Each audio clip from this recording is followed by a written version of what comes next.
we're live. We are indeed. I hope lots of people are listening to us. Anyway, welcome to this live session with my colleague Rob Baird, me, Mary Page, and another colleague of ours who hasn't actually been visible on the course, but has been working furiously behind the scenes to make it all work. And that's our colleague Kate Borthwick, who is here, and I wonder if she would like to pop across and wave and say hello. Hello. Hello, Kate. Okay. Well, welcome to this live session. We're in week 4 of English as a medium of instruction for academics, and Rob and I are on a high because of the wonderful responses we've had from everybody. The questions are beginning to come in, and we'd like to remind you that you can send them via Twitter, you can send them in via email, and if you're on YouTube, you can send them in that way. Kate is in control of all of the questions that are coming in, and she will pass them to us for us to answer. Anyway, as we're just waiting for a few more questions to come in, the theme behind a number of the questions that we've received so far are quite general ones, really, about summarising the MOOC and trying to get, the big picture of what we're doing. So I'd briefly like to take us back to the origins of this, which was over a year ago, to the research that we've done, to the experience we have of teaching groups of academics from other countries to teach through the medium of English. And when I first started out, I thought immediately of language. And that's, I think, what most people do, is they think, oh, I've got to teach through English, so I must work on my English. And this is normal. This is the first thing that will come to mind. I know if somebody asked me to teach through French, which is the only other language I know, I'd think first of all of not making mistakes in the French language. But the more one engages with EMI, the more it becomes apparent that language is only one aspect of the EMI phenomenon. And there are 2 other basic strands which are just as important. One is pedagogy, the pedagogical approach that we take when we're beginning to teach through EMI, and then the intercultural side of things, because, well, why are we doing it in the first place? Because universities are trying to attract more and more international students, and the language by default really happens to be English. So what we're doing in this course is not teaching you a lot of language. You can find books, you can find sources, you can go on courses to improve your English language. There are lots of resources out there. But we wanted this MOOC to be awareness raising of all the other aspects, and particularly the big 2 that we've mentioned so far, which are pedagogical approaches and intercultural communication. So our approach is very much a sort of, I don't know how to describe it. Rob can probably describe it better than me, but we're not telling you what to do. We're not telling you how to do this and what to say exactly.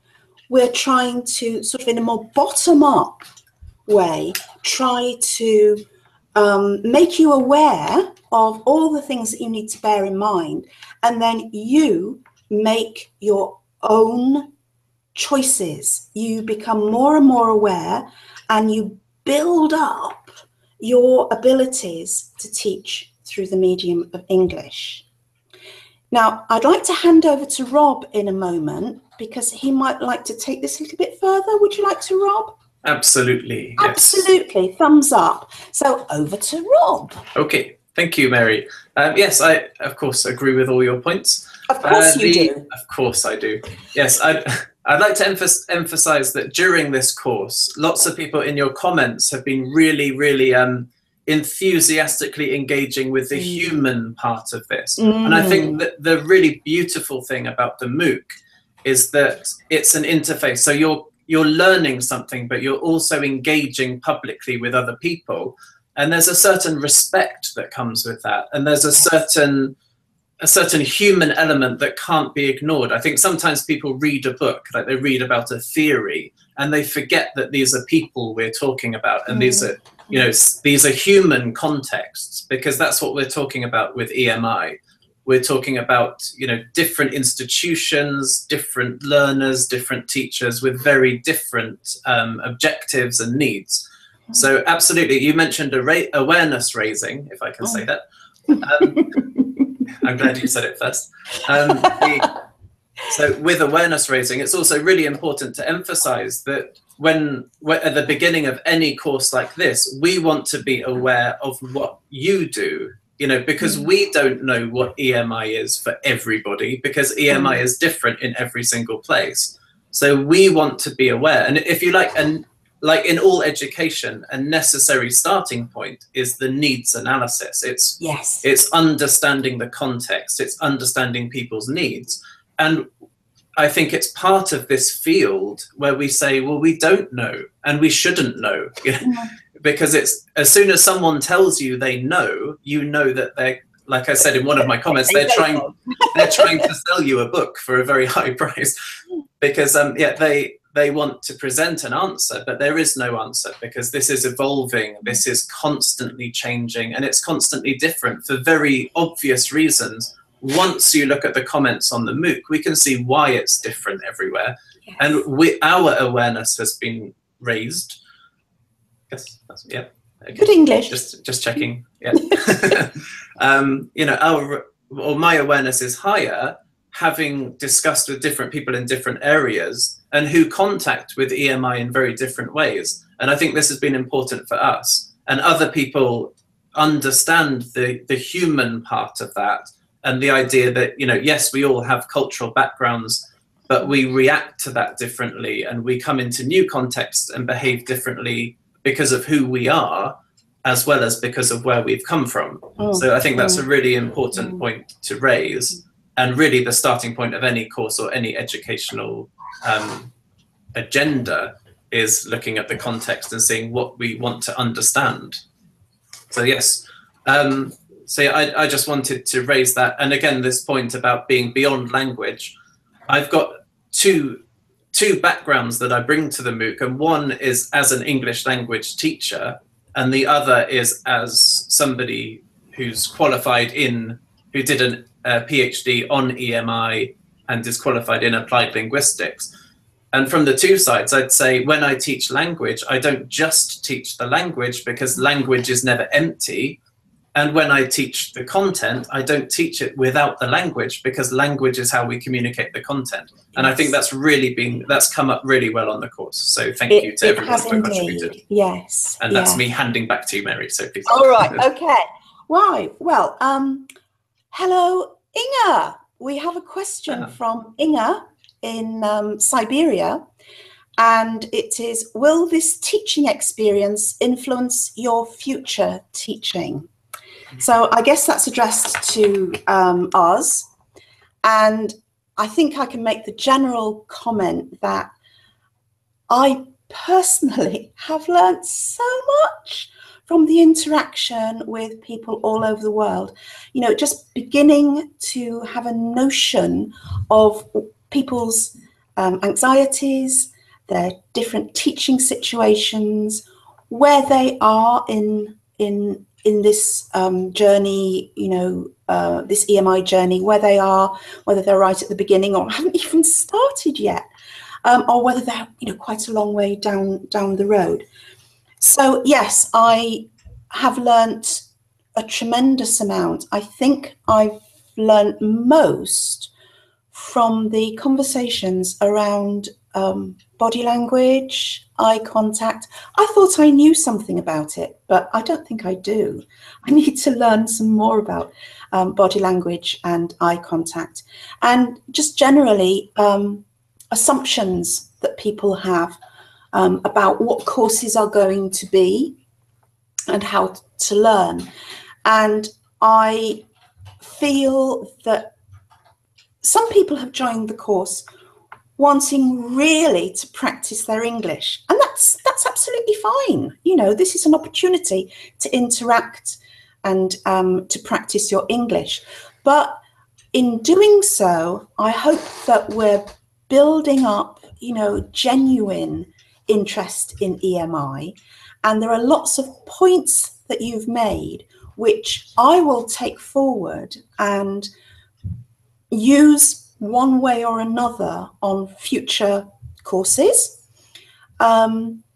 It's made me more aware of people's needs, and it's made me more aware of the challenges that people face in different countries all over the world. And that's me sort of signalling to you, Rob, that you've probably got something to add. Oh, yes, So, of course. Yes, of course. Of course, always. Always Just got something to add. Yes, stop me when you're bored. Yes, I'd like to add the thanks to Inga, who's been brilliant on the course, by the way. And one thing I've learned a lot from is, yes, we've learned a lot from her. So thank you. And again, I think from the interaction, one thing I'd say, well, there are a couple of things I think I've learned and that I will take into my teaching in future. One is the importance of justifications. I think we've got lots of very intelligent, very thoughtful people who say different things for different reasons, and probably what they believe and what they do works for them in their context. Yeah. So I think going to places and discussing how you teach and discussing education, it's really important to understand that, for like the rules, I think was a very interesting discussion, or Yes. how you classroom management, you know, how do you go in and make the expectations clear? I think some people were quite strict and think this is a university context, this is the expectation I put on you.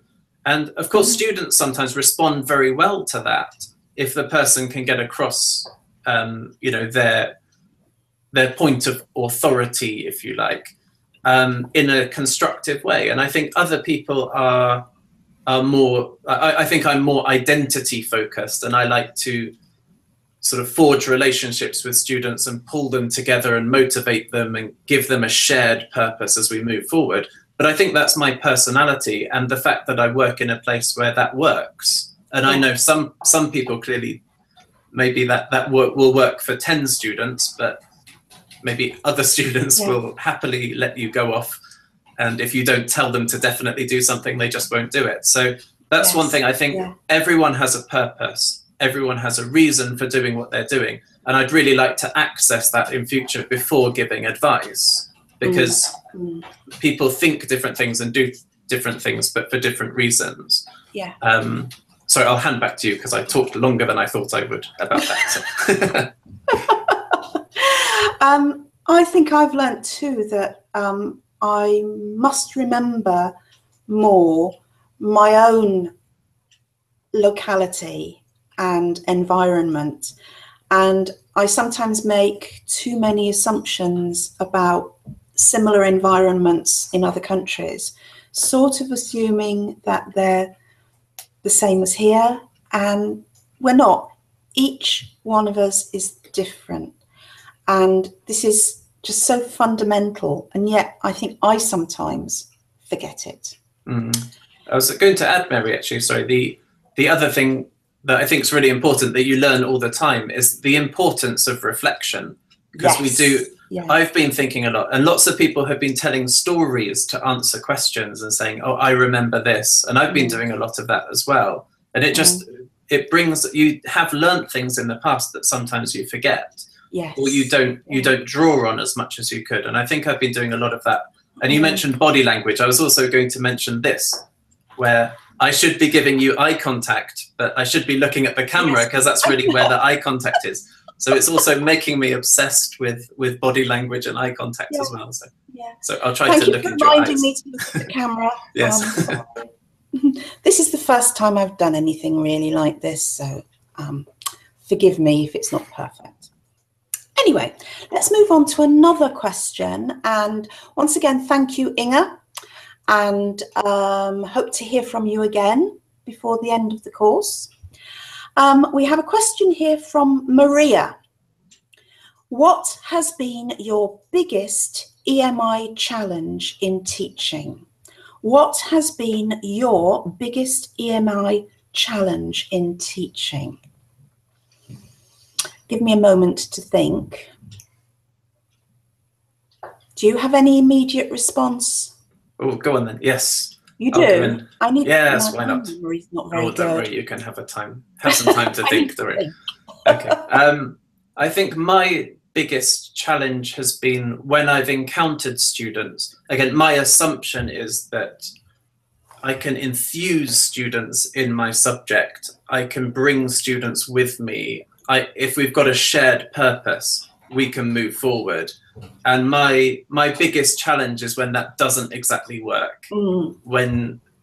Because almost you have to do an identity shift as a teacher, because I'm nice Rob, who knows what he's talking about, was in your shoes many years ago, and I can pull you forward. And then you have to change into Ogre Rob, who's going to make you do your reading, make you attend the class. And that's a very difficult transition. I think I had 2 years ago, I had a couple of students in a group who really weren't reading, weren't attending, were not particularly enthused. I think they'd had problems on the program in general, and then were turning up to my module and were not willing. It's almost like a child who's angry and sits down to dinner, and they're not going to take part in the conversation. They're not going to be participants. And I found that a real struggle, because the reason I'm in teaching is because I'm passionate about it and because I see the value of education. And when you teach someone who's got the opportunity to be in university, but they're not making the most of it as I would, and you can see it's an emotional reason that they're going through, but you can't access that, I find it a problem, because especially with a situation where English is not their first language, you know that catching up on the reading is difficult. Learning how to write if you're not doing reading is difficult. Mastering the structures of academic discourse is very difficult if you're not participating. And the masters in Britain are 1 year.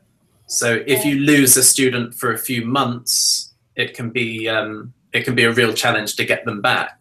And that's the biggest challenge I've had, is when all these things that we tell you to do, you do them and then it still doesn't work. It's kind of, it can be quite horrible. Maybe they need the stricter person to come in and just tell them, write on this piece of paper what you've done and don't enter the classroom unless you've done it, something like that. Then but I'm not very good at that, as you might tell. Has that given you enough time, Mary? Well, plenty of time, actually. Good. And I'm thinking back to several courses and really going way back in my teaching career. And this is where, like, English is only part of what we're talking about on this course. It's just about our approaches and, our fundamental approaches to teaching and learning, and our expectations of the learner. Now, what I think has been the biggest challenge for me, and it kind of links back to what you said, Rob, is when I have students who will not take the responsibility for their own learning.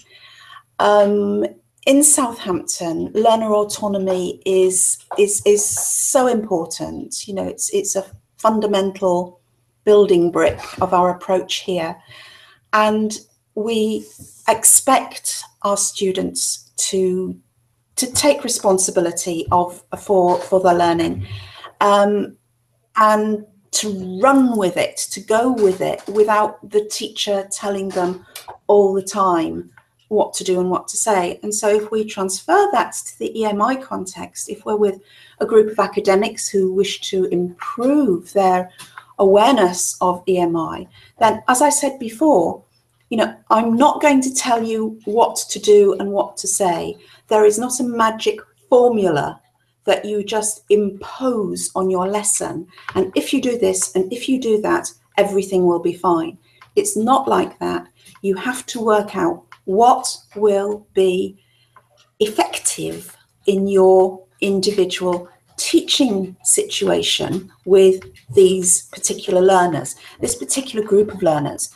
And even if you reach a happy conclusion and you feel quite satisfied with a course that you've given through the medium of English, and the students give you good feedback and you feel on a high, you can't necessarily say, well, I'll do it exactly the same next time, because next time you're going to have different students with different expectations, different reactions to what you do.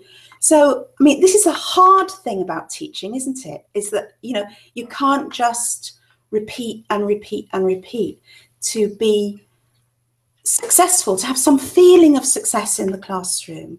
You have to have that personal engagement that you talked about, Rob, several minutes ago, and that willingness to be flexible and fluid and change to meet the needs of the students. And I think that's the main thing that I would like to say in response to this question. Have you got anything to add, Rob? Otherwise, we've got another question here. No, I couldn't possibly add anything to your perfect answer, Mary. So please ask your next question. Me. Positive feedback is important. Inga, my goodness, Inga, thank you so much. In terms of online delivery, does it differ from an EMI course that you might deliver face-to-face? So in terms of online delivery, does it differ from an EMI course that you might deliver face-to-face? I think you have more experience of online teaching than I do, Rob. Maybe, who knows? You said this is your first time with a headset on, so maybe. Sorry. Okay. So I would say there are a number. Much like teaching, though, it depends what you mean by delivery. And lots of people on the MOOC pointed out in their comments that the idea of a lecture is not necessarily one person delivering a talk. And actually, online options now are so much more than they used to be. Yeah. And we've got a situation where, for example, even just putting a lecture online and giving students an activity, they can watch it repeatedly. Yes. Some of the issues we've been talking about in terms of understandability, you could have subtitles on the lecture and you just take away most of those problems. You can, if the students are in control of what they're watching, they can obviously understand what they need to. But that comes with an added problem that a traditional lecture would be incredibly boring. You wouldn't watch a 45-minute lecture and then watch it back again and again and again. It would be, I'm boring myself just with my own voice now. It's imagining it. Yeah, maybe everyone could practice for homework watching this live session back 5 times and seeing if it's as interesting the 5th time. Yeah. But again, how we inspire people is very different. But I think also in terms of what you can do online, a lot of it can be, as you said, the bottom-up approach. You can get students interacting, you can get students teaching each other, you can get different forms of dialogue happening online, where, much like the MOOC, the MOOC, part of the content is our videos talking at you, or my rather complicated writing, as it's been called, forcing you to read it. But the other side of that is people interacting online, so learning from each other, commenting on things, and learning by participating. And I think in a classroom context, people learn through participation. I'm a believer in that people learn by participating, or they engage in deeper learning when they're participating than when they're lecturing. And in the same way, I think that online interfaces offer more opportunities to teachers to get into that deeper learning and have different forms of dialogue.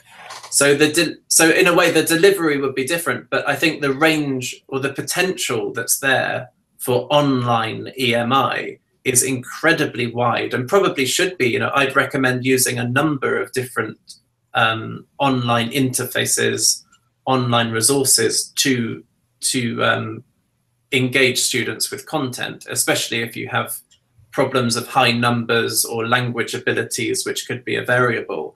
Then yeah, I think that it's just like lectures are becoming more modern, so too online interfaces, but more so I think there's more potential for online futures. So yeah, so do I. Okay. One of the challenges that I was a little bit worried about when we undertook this project to develop a MOOC and teach EMI, or an introduction to EMI online, was thinking back to the face-to-face courses that we've delivered here in Southampton and elsewhere in the world. One thing that we have worked on really hard is to build the confidence of participants. And this is relatively, I do emphasize relatively easier to do when you have that person in front of you, when you're sitting next to them, chatting and having coffee and things like that. And the big question in my mind was, well, we can teach bits of language, we can ask questions about language, we can discuss approaches, we can discuss all sorts of scenarios, but how do we transmit confidence when we're online? And this is where I think, and once again, linking back to what you've just said, Rob, I think this particular MOOC is, in my mind, quite successful because of the interaction that has happened between the participants. And it's been wonderful to see everybody interacting with one another. And it's that fact of participating and interacting that will make you, slowly but surely, feel more confident. So I think I'm beginning to see how it is possible, not just to teach language items or facts online. That's easy to do. But to transmit confidence, I think we are beginning to see a way. Do you agree? I think that's a really important point, Marion. Yeah, I agree that, again, you've been involved with this much longer than I have, but I think one thing that you're very successful at is bringing people's confidence out in them. And I think, yeah, that's really important to do. The other variable I'd mention is that sometimes online interfaces on online learning is seen as one thing, but actually it should be varied, because the other thing we're not mentioning is sort of the digital citizens, as they're called today, but people who actually have been raised from a very young age with an online identity, and part of their social existence and part of, like I say, part of their fundamental identity is online. And they engage with the internet and engage with resources in a very different way from how older people might do so. So, I mean, I'm not one of the millennial generation, but this is the generation who were raised with the internet. And if you took it away, apparently this would cause a big shock to their identities and what is their society. I wasn't part of that generation. I remember the internet being very slow. But notice I'm not saying anything about age. I assume you are a millennial, Mary. But again, this is an important thing, because the undergraduates who are now coming in, and again, I had this year, I teach intercultural communication to undergraduate students, and the students coming in are part of, or they were mixed, but some of them identified as being, a major part of their life is online. they're very comfortable interacting online. They're very comfortable Yes. exposing themselves online, and the logic is perfectly clear. But the behave yourself, Mary. Sorry.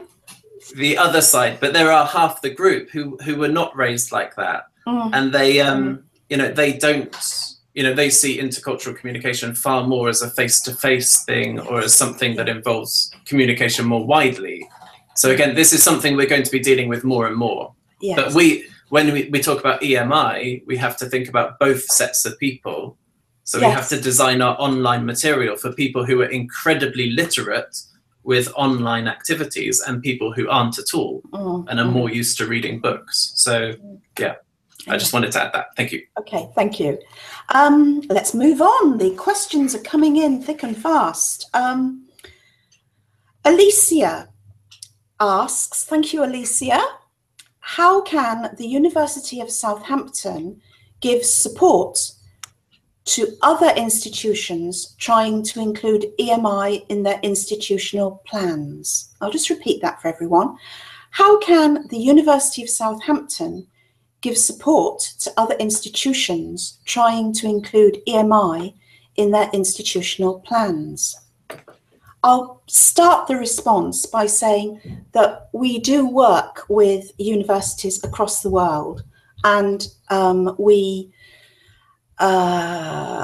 network with them. We will put on courses for them. We can welcome people here to the university. We can go out to other universities and sort of act as consultants. And, you know, we can Skype. We don't have to physically travel. There are lots and lots and lots of ways. In fact, I can't really answer this question because there are so many things to talk about.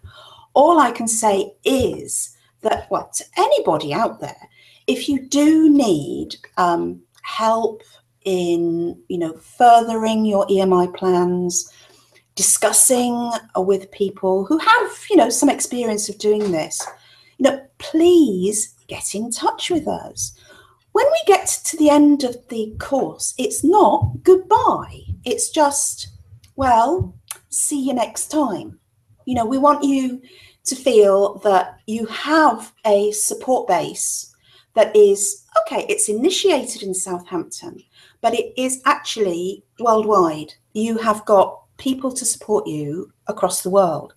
So yes, anybody is really welcome to get in touch with Kate, with Rob, with me, anybody that you know at the University of Southampton, and we'll see how we can help. But please don't think of us as being like the repository of all knowledge on EMI. We're enthusiastic, we're passionate, we've got a lot of experience, but we don't know everything, and we're quite happy to admit that. Over to Rob. Yes, I'm very happy to admit that. Yes, I'm not sure if now is a good time to mention it, but I was going to say that that this course will be running again as well, and it would be nice to get the community back together again. So if people, you know, at this stage it might be EMI might be something relatively new to you. As you go on and get more experience, maybe put into practice some of the things we've been discussing on this course. It would be really interesting if people come back again and discuss what you've done. And again, because this could be a support community or the beginning of a support community. Yes. You can meet people on here. And that's really important, you know, to have people who, like you said, we know some things. You might find some things we say that you think, oh, that's really interesting.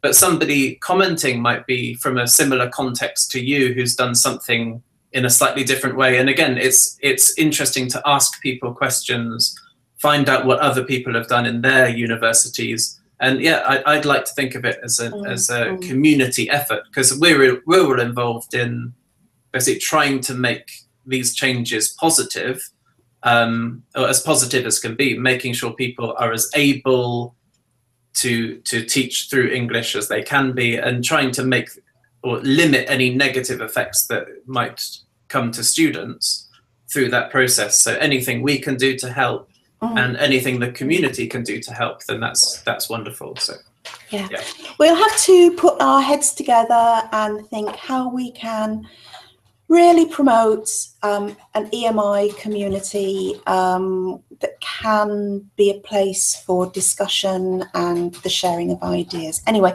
we have to move on. Another question from Inga. What would you recommend to content teachers who are afraid, unwilling to do EMI classes? What would you recommend to content teachers who are afraid or unwilling to do EMI classes? It's a tough one. We've mentioned building confidence, but it's not easy. I think in an ideal world, what I would like to see would be a pairing up, buddying up, if you're all familiar with that phrase, a buddying up of content teachers and language teachers. And I know this is rather idealized, but it might work in some contexts. If a content teacher could be paired up with a language teacher and perhaps talk through a few of the things that the content teacher might like to say in a lecture, give them that support. If you can find a friend, a buddy, a colleague who can support you, someone that you have confidence in, someone that you can trust, someone that you don't mind even making, you know, a few errors and mistakes with, there's nothing better than somebody behind you really supporting you. So my ideal solution to this would be content teachers and language teachers working together in the different disciplines to help this to happen. But I know it's expensive in times of in terms of cost and time. You know, we're also busy and so on. But that would be the ideal for me. Any ideas, Rob? I would add, I'd say a number of things we're doing on this course. We're discussing, so again, discussing with colleagues more widely. Sometimes if people are nervous, they keep things to themselves. So I think it's very important that people start to discuss things with a wide range of people, because there will be other people in the institution who share those feelings, or who've followed through that transition of being very nervous, and then how did they overcome that and become a successful teacher in that area. The other thing is to watch, because lots of people clearly, I think still one of the most successful steps was just the simple task, show us some PowerPoint slides that you like or don't like and why. Show us a lecture that you like or don't like and why. And I think watching is another important area, because that doesn't have that pressure, but it's a way of building confidence. And perhaps watching colleagues who, because if you haven't taught in English before, maybe you think other people are perfect at using English in their classes, and you can watch, as we have done here, and engage with other people and realize that's not the case. A successful lecture doesn't have to be perfect linguistically, and if it is, it's probably over the student's head idiomatically. It's probably not understood by the teachers, by the students exactly. So that needs to be considered. And the other thing I think as well is, you mentioned language teachers, but also people involved in technology as well. Because as Inga mentioned, you know, there is this online support that can come with teaching. So perhaps having extra online tasks, having resources in English online that can prepare students for the lecture might ease the anxiety of someone who's going in to teach in English. Then everything doesn't rely on their voice or their communication. And actually it's part of a bigger picture. And if they feel supported, it's probably a more positive direction. And also then English is in the environment, because some people feel nervous about making that step. And part of that anxiety is they don't see it's necessary, or they don't feel that it's supported. So I think if the institution takes steps to say, yes, we support this and it makes sense, you know, we have the materials, we have the resources, and you're part of that, then that's a big difference as well. And what Mary said as well, I think confidence building is key. Yes. So thank you. Thank you. Thank you. Sort of links back to a couple of things we've mentioned already. Question from, I don't know if it's Laura or Laura, but very nice of you anyway, Laura, to send this question through. Do you think that the strong use of internet made by new generation could help to overcome cultural differences, or could it increase the spread of stereotypes? So, do you think that the strong use of internet made by new generation could help to overcome cultural differences, or could it increase the spread of stereotypes? I think you're the best person to answer this. I think I am, for one particular reason. I was reading, genuinely this morning, I was reading a text about this, and it was about gender stereotyping online, and the question of whether online interactions reinforce gender stereotypes or challenge them. And of course, yes, of course, the answer is one answer will never always be true, but that there is this evidence in lots of contexts that it reinforces wider stereotyping, that online communication, I think there are two forces with stereotypes that we're talking about, cultural stereotypes. I think newer generations, particularly in some countries, I think Britain is a country where if I teach young people now about intercultural communication, they assume that that's their reality, because they've grown up in a world where the idea of a British person can be defined very clearly. That's a very old idea to them. Yes. This is something that exists in Jane Austen's time and is nothing to do with their lives. You know, they listen to music from one place, they watch films from somewhere else. Absolutely. And the environment is very diverse. So that younger generation, I think, challenge it just by their very nature, because they watch things from different places. But at the same time, I do think the internet does reinforce a lot of stereotypes, and it does. So in the language people use and in the communication they have, in some domains, you do get this sort of wider stereotyping that happens. So I think I don't think it will break. I don't think the internet alone will overcome stereotyping. I think new generations who are exposed to diversity will overcome stereotyping. Yes. In some way, although it's always going to be there, of course. Yeah. And remember that stereotypes do have a function. It's a very quick way to describe somebody, but you've got to be aware of that at the same time.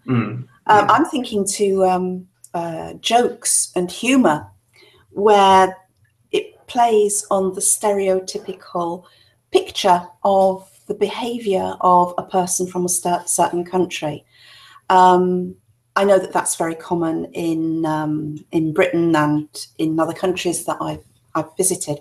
So, you know, that there's maybe a place for stereotypes, but what is more important is awareness of stereotyping. And I would echo what Rob says, that, you know, hopefully this younger generation coming through, because of their experiences, might have a completely different attitude to stereotypes. We've got a question here, a comment from, oh, this is lovely. This is from Omar. EMI is a very useful way to communicate, not only in classrooms and halls, but also between people who really need this. Since today there are a lot of refugees all over the world, I am following you from Syria. I find that quite moving, actually, because there must be displaced people who need education, let's face it, and because of their displacement, need the language through which to communicate and to access education. So I guess we mustn't get too politically involved here, but I personally find this comment opens my eyes a lot to what's going on. What do you think, Rob? Oh, absolutely. Yes, we've got a number of Syrian PhD students and people working at the university who, it's shocking what's happened there, but yeah, very intelligent people, very engaged people. And yeah, it's times like that when terrible things happen, when we can, we see the importance of being able to reach out. And I think, technology in this case is allowing that kind of access. And obviously this medium is important to Omar. So thank you for that. That's wonderful to hear. It's very touching. All good wishes to Omar in Syria and his students. Okay. Moving on, a lovely comment from Laura. I think it's the same person, I'm not quite sure, but anyway. And it just says, all the suggestions you give really apply to different contexts. Your interaction on the course has been very useful. I suppose this is directed towards us, Rob, you and me, but I would then reflect that onto the community that are with us on this course, because the interaction has been incredibly useful and quite a phenomenal experience. Anything else you'd like to add? Not at all, no. I'd absolutely agree, and thank everybody for everything they brought to the course. Because I hope our contribution has been welcomed, but we were hoping that the richness of the course was going to be brought by people interacting on it. And I haven't been disappointed. So thank you very much. From it. Yeah. A question from Sergio, which I nearly forgot. Sergio asked about whether we had experienced, in the context of EMI, eureka moments. Have you had a eureka moment, Rob? Yes, I thought about this, and I thought it's good to be prepared, isn't it? Because Sergio posted it earlier. Yes, you did. And I think, again, partly, like I said, as an educator, I tried to be quite identity focused and focused on a mission. And I also said I'm part language teacher and part content teacher. So I have this sort of duality in me. But I love the, so my real, or the two moments I've had are really when students who came to Southampton as language learners who didn't really have access yet to their content learning. I've had two students who've at each stage of their learning have found it very challenging, but now they've gone through and they're currently one's starting a PhD, one's finishing a PhD, and you just see how they're going home, as an expert in their field. So these are people who arrived to do a pre-sessional course, so this was a year-round pre-sessional course, so study for a year. And again, it links to the functions of language. So getting them to understand the reasons for the way we communicate academically, getting them to understand the importance of reading, of writing, seeing them pass that stage and go to the next stage where they try a master's, and it's all incredibly challenging. They've got all these books to read. They've never read so much in their lives. It's like, why do people in English spend 7 paragraphs making one point, and then the next chapter is making the same point? It's like, they just be talking to me. And then at the end of that process, you read their dissertation, their master's dissertation, and they're doing the same thing. And it's the intercultural element as well. It seems so strange when they first come into contact, and then they master it and they take on that identity as the expert. They have more to say. Something that seems simple suddenly is not so simple. And there's a reason they can see for 7 paragraphs making a point rather than 1 sentence, because there's a richness to it that they now understand. And then I had a conversation with one of them not very far from this office about 3 weeks ago, and I had that warm feeling. I thought, actually, you're an expert now. And I remember when you were just completely confused by everything, saying, Rob, what are you talking about? Give me the shortcut. But they did the work. They went through that effort, and they're leaving, with a positive direction, and that as an expert within their own fields. And yeah, for me, that's my eureka moment. Yes. Definitely. Watching people take that journey and watch them on a positive trajectory, because I think it's all about transition. Yes. Your students don't come to you empty. They come to you with knowledge. You give them more, and you give them a direction to move forward. And when you see them follow through, I think that's the best feeling you can have as a teacher. I totally agree with you. And I'd just like to add one further example. My eureka moment was actually in an EMI course when the participants arrived fearful, lacking in confidence, not necessarily very proficient in English. They had some English, but they still had lots more that they could learn if they wanted to, put it that way. And at the end of the course, someone who had been quite intimidated by the prospect of having to deliver through the medium of English said, I'm not afraid of English anymore. And that was my eureka moment. It was a eureka moment for her. And it was also one for me, that I had seen the transitioning that Rob has just described. And I'd seen that happen really in front of my eyes in a relatively short period of time. She got the message that it's, as I said right at the beginning, English is not a barrier.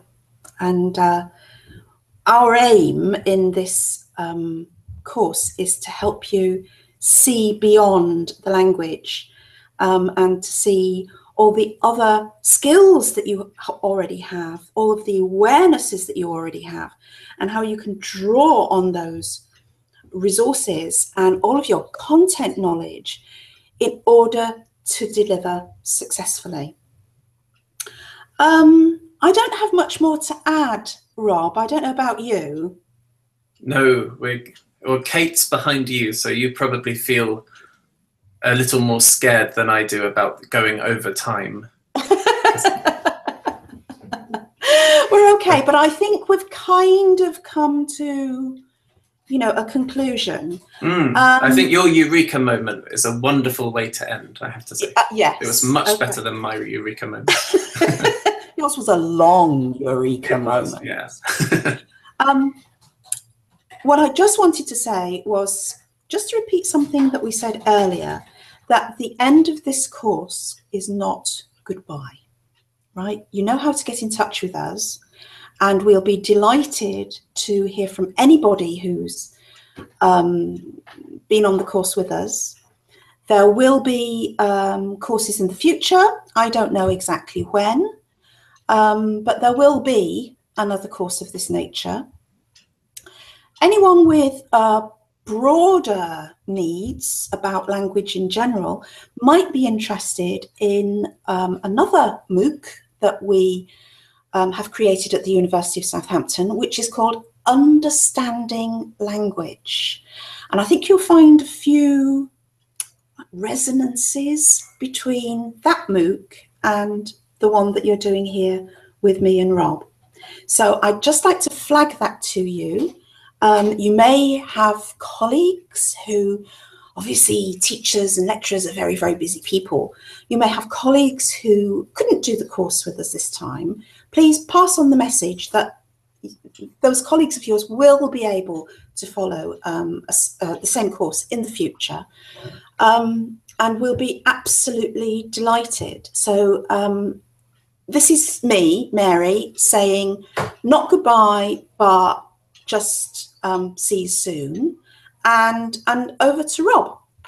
Yes, I'll just add, yes, thank you very much, everybody, for your participation. We've, obviously, there's a lot of anxiety that comes once you've created something like a MOOC. The worst thing that could happen is people aren't that interested, or people don't get involved, or they do week one and then disappear.